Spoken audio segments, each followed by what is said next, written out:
నమస్కారం అండి. నా పేరు శ్యామలాదేవి. నేను ఇండస్ట్రీకి వచ్చి 2 ఇయర్స్ అవుతుంది. ఇంతకుముందు 'హతవిధి' మూవీ, 'ఈవేళ', ఇప్పుడు కొత్తగా ఇంకొక మూవీ చేస్తున్నాను 'మాయా తోరణమాల' అని. దాంట్లో సెకండ్ లీడ్‌గా చేస్తున్నాను. ఇప్పుడు సార్ నాకు ఒక అవకాశం, మళ్ళీ ఫస్ట్ లీడ్‌గా ఒక అవకాశం ఇచ్చారు. సమ్మక్క సారక్క ప్రొడక్షన్‌లో 'బంగారు తల్లి'. పటేల్ క్యూనిస్ వారికి ధన్యవాదాలు. ఈ అవకాశం ఇచ్చినందుకు, మీడియా ముందుకు, నాలాంటి ఒక మిడిల్ క్లాస్ వాళ్ళకి మీడియా ముందు ఛాన్స్ ఇచ్చినందుకు థ్యాంక్ యూ. నేను ఏదో చెట్టు స్కూల్ చదువుకొని చిన్న ఈ గలీలో అప్సూడలో ఉండి నేను ఒక 2020లో చిన్న ఛాన్స్ కోసం చాలామంది అడుగుతుండే ఒక ఛాన్స్ అని. ఇప్పుడు నేను ఒక 100 మందికి 25 ఇయర్స్ లోపు 100 మంది ఆడిషన్ అయ్యడానికి వీళ్ళందరినీ, ఈమె హీరోయిన్, ఒక ఫ్రెండ్ క్యారెక్టర్, ఇతను అసిస్టెంట్ డైరెక్టర్, ఇతను ఒక హీరో. సినిమా పేరు వచ్చేసి 'బంగారు తల్లి'. చాలా ఎమోషన్గా, చాలా మంచిగా ఉంటుంది. అక్క తమ్ముడు స్టోరీ గురించి తీస్తున్నాం. చాలా కష్టపడుతున్నాం. ఒక మిడిల్ క్లాస్ అంటే నేనే ప్రొడ్యూస్, నేనే డైరెక్టర్ చేస్తూ, అంటే ఎవరు హెల్ప్ లేకుండా, సపోర్ట్ లేకుండా తీస్తున్నాను. వీళ్ళు కూడా కొంతమంది ఛార్జెస్ చేసుకుంటూ, కొంతమంది తీసుకోవట్లేదు. దానికి నాకు కొంచెం సంతోషంగా ఉంది. సినిమా మార్చ్లో వస్తుంది. ఇప్పుడు టైం పడుతుంది. 2 months అయితే షూటింగ్కి, పోస్ట్ ప్రొడక్షన్ టైం పడుతుంది. ఆ లోపు రీసెంట్గా ఒక షార్ట్ తీసాము, ద లైఫ్ ఆఫ్ హైదరాబాద్ అని చెప్పి సినిమా తీసాము. అది 25th రిలీజ్ అవుతుంది. 20కి అనుకున్నాం కానీ మ్యూజిక్ కొంచెం కాలేదు. 25th రిలీజ్ చేస్తాం. ఇది కూడా ఒక విలేజ్ నుంచి వచ్చి ఒక మంచి స్ట్రగుల్ ఎట్లా అవుతుంది అని చెప్పి దాని గురించి కాన్సెప్ట్.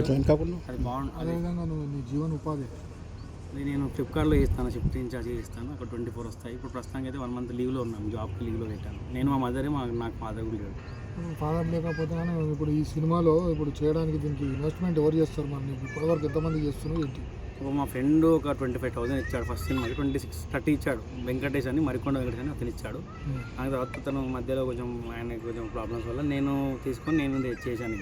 బయట అప్పు తెచ్చో, నా బండి అమ్మేసో ఏదో చేశాను. ఇప్పుడు ఫర్దర్గా మరి ఇప్పుడు నీ వెంబడి యాంకర్లు కానీ ఇప్పుడు వాళ్ళకి కానీ మెయింటెనెన్స్ ఉంటుంది కదా. అంటే హీరోయిన్ ఏం చెప్పిందంటే, నేను మిమ్మల్ని నన్ను చూడంగా సెలెక్ట్ చేసుకున్నాను కదా, నేను అంతేం తీసుకోను, మాకు 2K 1K అని చెప్పింది. ఇక వీళ్ళంటే నో ఛార్జెస్ వాయిస్కి. అంటే అమ్మాయి ఒక అక్క క్యారెక్టర్, వాళ్ళంటే సెట్ చేస్తున్నాను. వేరే ఒక అన్నను అడుగాను, చేస్తాను. లేకపోతే నేను కూడా ఏదైనా మళ్ళీ మా డ్యూటీ కాడ మా సార్, మా మేనేజర్ని అడిగి చేస్తాను. మీ స్వగ్రామం ఎక్కడ, నువ్వు ఎక్కడ పుట్టి పెరిగింది ఏంటి, మొత్తాన్ని పూర్తి వివరాలు చెప్పు. నేను పుట్టిన జనగాం డిస్టిక్, కొడకళ్ళ మండలం, కొడకళ్ళ గ్రామం. నేను పుట్టి పెరిగింది అక్కడనే. మా ఫాదర్ పేరు సోమనరసయ్య, జిన్న సోమనరసయ్య, మదర్ జిన్న యాదలక్ష్మి.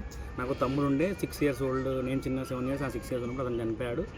నేను ఇప్పుడు వచ్చి ఇక్కడికి అప్సోడ్కి 20 years అవుతుంది. మా ఫాదర్ 2019లో ఎక్స్పైర్ అయిపోయాడు. ఇల్లు కట్టి, అన్నీ కట్టి, ఇల్లు గృహపైసం అయ్యేలోపు మా ఫాదర్ ఎక్స్పైర్ అయ్యాడు. మా మదర్ ఒక హౌస్ కీపింగ్. నేను ఈ జాబ్ చేసుకుంటూ, నాకు ఇది కొంచెం ఫ్యాషన్ పిచ్చి, బాగా చిన్నప్పటి నుంచి పిచ్చి. 2019 నుంచి వెళ్తున్నాను కృష్ణనగర్ అని. కొన్ని తెలుసుకున్న అన్ని సర్కిల్, డాన్సర్స్ అందరూ సర్కిల్ ఉంది. అప్పుడు అడుగుతుండే ఛాన్స్ అయితే అని. ఆ ఛాన్స్ వల్ల ఇప్పుడు నేను 2 సినిమాలు తీశాను. 3వ సినిమా, ఒక సినిమా డిలీట్ అయిపోయింది. ఇది 2వది, 3వది సినిమా. అంటే ఎక్కడ తీసి ఫిల్మ్ ఏంటి? ఇది ముందు ఫిలిము ఒకటి ఊర్లో, తర్వాత మళ్ళీ మొత్తం హైదరాబాద్. ఓకే. ఇదేమో మొత్తం ఫుల్ ఊరే, ఇక విలేజ్. మీకు వార్తలు రాయడం, విశ్లేషణ చేయడం వచ్చా? అన్యాయాన్ని ప్రశ్నించడం తెలుసా? ఇంకెందుకు ఆలస్యం? క్యూ న్యూస్ మిమ్మల్ని ఆహ్వానిస్తుంది. ఉమ్మడి ఆదిలాబాద్, వరంగల్, కరీంనగర్, నిజామాబాద్, ఖమ్మం, మెదక్, రంగారెడ్డి, హైదరాబాద్, మహబూబ్ నగర్ జిల్లాలకు రిపోర్టర్స్ కావాలను సంప్రదించవలసిన ఫోన్ నెంబర్ 8688926084.